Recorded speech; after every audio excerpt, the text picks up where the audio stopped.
নমস্কাৰ সকলোকে মই দিশা ডেকা আপোনালোকক স্বাগতম জনাইছোঁ মোৰ এই আনফিল্টাৰ্ড দিশা চেনেলটোলৈ আৰু এইটো হৈছে এটা ইনফৰ্মেটিভ ভিডিঅ' টাটাৰ ওপৰত যে মই টাটাত জব কেনেকৈ পালোঁ লগতে মোৰ চেলেৰি কিমান মই কোনটো পজিশ্যনত কাম কৰি আছোঁ আৰু মই ক'ত আছোঁ তেনেহ'লে উইথ প্ৰুফ আপোনালোকক মই আজি দেখাম মোৰ ইয়াৰ পে স্লিপ লগতে মোৰ এক্সপিৰিয়েঞ্চ চাৰ্টিফিকেট টাটাৰ পৰা দিয়া যিহেতু মোৰ এবছৰ কমপ্লিট হ'ল মানে মোৰ 2 বছৰ কমপ্লিট হ'ল এবছৰ হৈছে এপ্ৰেণ্টিছ হিচাপে আৰু এবছৰ হৈছে মোৰ FTA হিচাপে তো আপোনালোকক মই সকলোখিনি তথ্য এই ভিডিঅ'টোত দিম তেনেহ'লে দেৰি নকৰি আপোনালোকে মোৰ চেনেলটো যদি ছাবস্ক্ৰাইব কৰা নাই তেনেহ'লে ছাবস্ক্ৰাইব কৰি ল'ব নমস্কাৰ মই হ'লো দিশা ডেকা আৰু মই মৰিগাঁৱৰ হয় মৰিগাঁৱৰ নিলিল হয় যদি আপোনালোকে তাৰ ওচৰে পাজৰে হয় তেনেহ'লে মোক চিনি পাব আৰু মই পঢ়িছিলোঁ জাগিৰোড মহাবিদ্যালয়ত আৰু 2023 চনত তাত এটা ৰিক্ৰুটমেণ্ট ওলাইছিলে যে 1000জনী ছোৱালী তামিলনাডুত লৈ অহা হ'ব টাটাত কামৰ কাৰণে আৰু সেই অৱস্থাত মই পঢ়ি আছিলোঁ BSc ফাৰ্ষ্ট চেম আৰু যিহেতু আমাৰ জাগিৰোডতো সেই প্ৰকল্পটো মানে টাটা ছেমিকণ্ডাক্টৰৰ কথা ওলাই আছিলে সেই ক্ষেত্ৰত মই ভাবিলোঁ যে এই পৰীক্ষাটো ময়ো দিয়াটো মানে সঠিক হ'ব আৰু যদি মই ভালদৰে তাত কাম পাওঁ তাৰ পৰা আহি মই ইয়াতে কাম কৰিব পাৰিম যিহেতু আমাৰ কলেজৰ প্ৰিন্সিপালে আমাক এনাউন্স কৰি জনাইছিল যে ইয়াতে যদি আমি যাওঁ তামিলনাডুত 1 বছৰৰ পিছত আমাক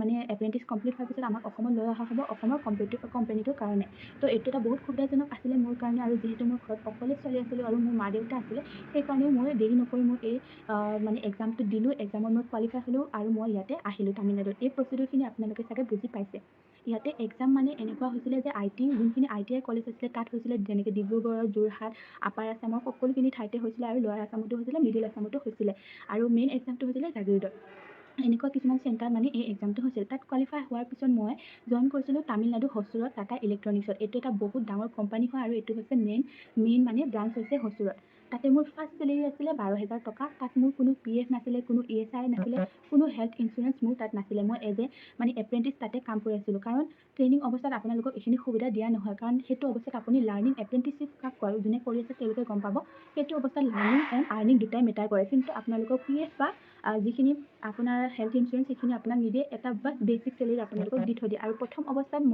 মোৰ চেলেৰি আছিলে 12,000 টকা তাৰপিছত মোৰ ট্ৰেন্সফাৰ হ'ল 9 মাহ কৰাৰ পিছতে সেই কোম্পানীটোত জুই লাগিলে আৰু আমাক অনা হ'ল ভেমগলত থকা টাটা ছেমিকণ্ডাক্টৰত আৰু সেইটো আমাৰ অসমৰ লগত একদমেই ৰিলেটেড হয় তাৰপিছত আমাক অনা হ'ল টাটা ছেমিকণ্ডাক্টৰত ভেমগলত ইয়াতে অসমৰ লগত সকলোখিনি জড়িত হৈ আছে আৰু এইটো কোম্পানীটো মানে চেম টু চেম আমাৰ অসমত যোনটো টাটা ছেমিকণ্ডাক্টৰ হ'ব য'ত আমাৰ চিপছ বনোৱা হ'ব ইলেক্ট্ৰনিক চিপছ এইটোত বহুত মানুহে ভুল বুজে যে চিপছ ক'লে তেওঁলোকে ভাবে খোৱা চিপছটো এইটো তেনেকুৱা নহয় এইটো হৈছে ইলেক্ট্ৰনিক কম্পাউণ্ড এইটো আমাৰ কোম্পানীক ক'বলৈ নিদিয়ে কাৰণ কিছুমান আমাৰ প্ৰাইভেচি থাকে পলিচি থাকে য'ত আমাৰ কোম্পানীৰ বিষয়ে কোৱাটো ইম্পৰ্টেণ্ট নহয় বা আমাক ৰিভিলো কৰিব নিদিয়ে কিন্তু যিহেতু আপোনালোকে ইমানেই কুৱেশ্যন সুধি থাকে মোক সেইকাৰণে মই আজি ক'বলৈ বাধ্য যে চিপছ হৈছে এনেকুৱা এটা কম্পনেণ্ট বা ইলেক্ট্ৰনিক কম্পনেণ্ট য'ত আমাৰ যোনবিলাক আমাৰ লাইট বা ফেন বা যোনবিলাক আমাৰ ইলেক্ট্ৰনিক ডিভাইচ তাত ইউজ হয় যেনে IC মেইনকৈ ইউজ হোৱা বস্তুটোৱে হৈছে IC ইণ্টিগ্ৰেটেড চাৰ্কিট যোনবিলাকে ছায়েন্সৰ হয় বা যোনবিলাকে ইলেক্ট্ৰনিক্স পঢ়িছে তেওঁলোকে গম পাব আৰু সেই বস্তুটো ICটো আমাৰ ইয়াত বনোৱা হয় আৰু যিহেতু ICৰ দাম বহুত বেছি হয় বাহিৰৰ পৰা মানে কিনাটো বহুত অসম্ভৱ বহুত টকা লাগে সেইকাৰণে আমাৰ ইণ্ডিয়াৰ এই টাটায়ে এইটো এটা দিমাগ লগালে যে এইটো আমাৰ ইণ্ডিয়াত বনাব পাৰে ঠিক তেনেদৰে যিহেতু আমাৰ অসমতো একো কোম্পানী নাছিলে আৰু আমাৰ হিমন্ত বিশ্ব শৰ্মা ডাঙৰে এইটো এটা সিদ্ধান্ত ল'লে যে এইটো অসমতো পতা উচিত আৰু আমাৰ অসমৰ কাৰণেও এই ইলেক্ট্ৰনিক চিপছটো তৈয়াৰ কৰা হ'ব আৰু বাহিৰত যিমান ইণ্ডিয়াৰ বাহিৰত আছে সকলোতে এই চিপছৰ চাহিদা বহুত বেছি হয় নেক্সট কথাটো হ'ল ইয়াতে মোৰ পষ্টটো কি হয় বা মই চেলেৰি কিমান পাওঁ FTA হোৱাৰ পিছত প্ৰথম অৱস্থাত আপোনালোকক কৈছোঁ মই 12,000 পাওঁ মোৰ কোনো PF নাছিল মোৰ কোনো হেল্থ ইঞ্চুৰেঞ্চ একো নাছিলে মই জাষ্ট চেলেৰিটো পাওঁ কিন্তু তাতো মোৰ গোটেইখিনি সুবিধা আছিলে 12,000 পোৱাৰ উপৰিও মোৰ ফুড ট্ৰেন্সপৰ্ট আৰু মোৰ হোষ্টেল ফিজ সকলোখিনি ফ্ৰী আছিলে অহা যোৱা বাছৰ সকলোখিনি ফ্ৰী আছিলে মই জাষ্ট যদি মোৰ এক্সট্ৰা খাবলৈ মন যায় তেতিয়াহে মই কিনি খাইছিলোঁ বা মোৰ যদি কিবা বেলেগ নন ভেজ এনেকুৱা ধৰণৰ খাব মন যায় তেতিয়া মই হোষ্টেলত বনাই খাইছিলোঁ কিন্তু এক্সট্ৰা মোৰ খৰচ বেছি নাছিলে আৰু সেইটো অৱস্থাত মই আছিলোঁ তামিলনাডুত নেক্সট যেতিয়া মই ইয়াতে ট্ৰেন্সফাৰ হ'লোঁ তাৰপিছত মোক বেংগলোৰত অনা হ'ল আৰু বেংগলোৰত অনাৰ পিছত এতিয়া আমি হ'লোঁ FTA এইটো হৈছে ফিক্স টাৰ্ম এমপ্লয় হৈছে এইটো FTAটো আৰু এইটো হৈছে 15 মান্থৰ এটা এগ্ৰিমেণ্ট আৰু ইয়াত অহাৰ পিছত আমাৰ চেলেৰিটো বাঢ়ে লগতে আপোনালোকে বহুতে কৈ আছিলে যে মই মিছা কথা কৈ আছোঁ মোৰ 12,000 চেলেৰি বা এইটো সেইটো বুলি নহয় এইখন আপোনালোকে চাব পাৰে মোৰ টাটাৰ পৰা অহা ইয়াতে আপোনালোকে ক্লিয়াৰলি দেখা নাপাব আৰু যদি মই পাৰোঁ তেনেহ'লে দেখাম এয়া মোৰ পে স্লিপ আপোনালোকে বিশ্বাস নকৰে বহুতে চাই ল'ব পাৰে পে স্লিপত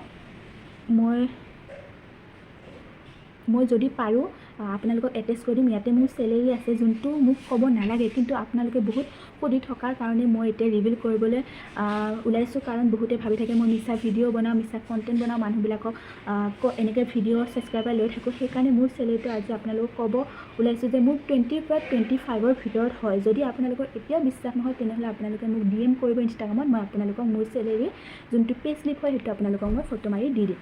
লগতে এই পোষ্টটোৰ কাৰণে আপোনাৰ এলিজিবিলিটি একেবাৰে মানে যে আপুনি হাই পঢ়া হ'ব লাগিব, এডুকেশ্যন কোৱালিফিকেশ্যন তেনেকুৱা কোনো কথা নহয়।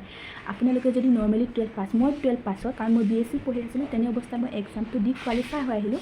মই 12 পাছ হয় আৰু মই ফাৰ্ষ্ট এপ্ৰেণ্টিছত মই মেচিন অপাৰেট কৰিছিলোঁ। আৰু সেইটো এনেকুৱা নহয় যে আপুনি 8 ঘণ্টা থিয় হৈ মেচিনে অপাৰেট কৰিব লাগিব। তাতে আপোনাৰ ব্ৰেকো আছিলে বহুত, আপোনাৰ 30 মিনিট ব্ৰেক টাইম হয়, ভাত খোৱাৰ 15 মিনিট আপোনাৰ টি টাইম হয়। আৰু আপোনাৰ যদি কষ্ট হয়, কিবা পিৰিয়ড পেইন হয়, আমি যিহেতু ছোৱালী আমি বহিব পাৰোঁ। তো টাটাৰ পৰা বহুতখিনি ছেফটি আছে। আৰু টাটা এনেকুৱা এটা অৰ্গেনাইজেশ্যন যোনে ছোৱালীবিলাকক বেছি এম্পাৱাৰমেণ্ট দিয়ে আৰু যোনে বহুত ছেফলি মানুহক ৰাখে। তো মই টাটাক বহুত ধন্যবাদ ক'ম যে টাটাই মোক এইটো এটা জব দিলে। আৰু মেইন কথাটো হ'ল যে যদি আপুনি অসমত বেকাৰ বহি আছে ন, তাত থাকিতো ভাল আপুনি 20,000 14,000 আপুনি কাম কৰাটো মই বেছি প্ৰিফাৰ কৰিম। কাৰণ বহুত অসমৰ ল'ৰা ছোৱালী নিবনুৱা আছে যোনবিলাকে চাকৰি ট্ৰাই কৰি আছে, হয় কষ্ট কৰি আছে, কিন্তু চাকৰি এটা পোৱাটো ইমান ইজি নহয়। চাকৰি পাবলৈ হ'লে আপোনাৰ লাক লাগিব, লগতে আপুনি কষ্ট কৰিব লাগিব। বহুতে কষ্ট কৰে হয়, কিন্তু কিছুমানে লাকৰ কাৰণেও চাকৰি নাপায়। তো তেনে ক্ষেত্ৰত মই সকলোকে এটাই ছাজেষ্ট কৰিব খুজিম যে আপোনালোকৰ যদি একো প্ৰব্লেম নাথাকিলে আপোনালোকে প্ৰাইভেটত আপুনি কাম কৰি চাব পাৰে এক্সপিৰিয়েঞ্চৰ কাৰণে। তাৰপিছত লাগিলে আপুনি কষ্ট কৰি থাকক, লগতে আপোনাৰ যদি লাগেতো চাকৰি আপুনি এইটো পাবই। ঠিক তেনেদৰে ময়ো এইটো 1 ছেকেণ্ডো নাভাবি মই ইয়ালৈ গুচি আহিলোঁ। আৰু মই এতিয়া ভাবোঁ যে মই ভাল কামেই কৰিলোঁ, কিন্তু মোৰ পঢ়াৰ ক্ষেত্ৰত কেতিয়াবা মোৰ ডিম'টিভেট হয় যে মই পঢ়াটো ডিছকণ্টিনিউ কৰিলোঁ। কিন্তু মই এইটো বছৰত নাম লগাই লৈছোঁ পঢ়াটোৰ কাৰণে, আৰু মই ভাবিছোঁ যে এইটো মই পঢ়াটো কণ্টিনিউ কৰিম। লগতে মই এনেকুৱা নহয় যে এইটো কামতে মই একদম মন দি আছোঁ বা কিবা কৰি আছোঁ, তেনেকুৱা নহয়। এইটো মোৰ ফিক্স কাম কেতিয়াও হ'ব নোৱাৰে। সকলোৰে যেনেদৰে সপোন থাকে মোৰো ঠিক তেনেদৰে সপোন আছে, আৰু ময়ো মোৰ সপোনটোক লৈ বহুতখিনি ভাবিছোঁ বা বহুতখিনি কৰি আছোঁ। যদি সঠিক হয় আপোনালোকক দেখাম। আৰু যদি আপোনালোকে বহুত সুধি আছিলে ড্ৰাইভাৰৰ কাৰণে পষ্ট আছেনে, চবৰ কাৰণে পষ্ট আছে। ড্ৰাইভাৰৰ কাৰণে পষ্ট আছে, কুকৰ কাৰণে আছে, হাউচ কিপিঙৰ কাৰণে আছে, অপাৰেটৰৰ কাৰণে আছে, HR ইঞ্জিনিয়াৰ, এইবিলাক সকলো ধৰণৰ পষ্টৰ কাৰণে পষ্ট আছে আৰু মানুহ লাগিব। কাৰণ এটা কোম্পানীত যে অনলি অপাৰেটৰ বা HR বা ডাঙৰ যোনখিনিয়ে পঢ়িছে সিহঁতৰে কাম থাকিব তেনেকুৱা নহয়। আৰু মই ভাবোঁ যে এইটো টাটা ছেমিকণ্ডাক্টৰে আমাৰ অসমৰ বহুতখিনি উন্নতি সাধন কৰিব। লগতে যিখিনি নিবনুৱা সমস্যা আছে সেইখিনিও কিছু অসংখ্যক হ'লেও কমাব বুলি মই এইটো ভাবোঁ। আৰু আপোনালোকে যদি আপোনালোকৰ বহুত কুৱেশ্যন থাকিব পাৰে সেইটোক লৈ, আপোনালোকে যদি কেতিয়াবা ডিম'টিভেট হয় তেনেহ'লে ডিম'টিভেট হ'বলৈ নালাগে। মই 12 পাছ কৰি যদি মই এনেকুৱা এটা পজিশ্যনত কাম কৰিব পাৰিছোঁ, মোৰ যদি 20-25,000 চেলেৰি হয়, তেনেহ'লে আপোনাৰ নহ'ব বুলি আপুনি ভাবিব নালাগে, আপোনাৰো হ'ব।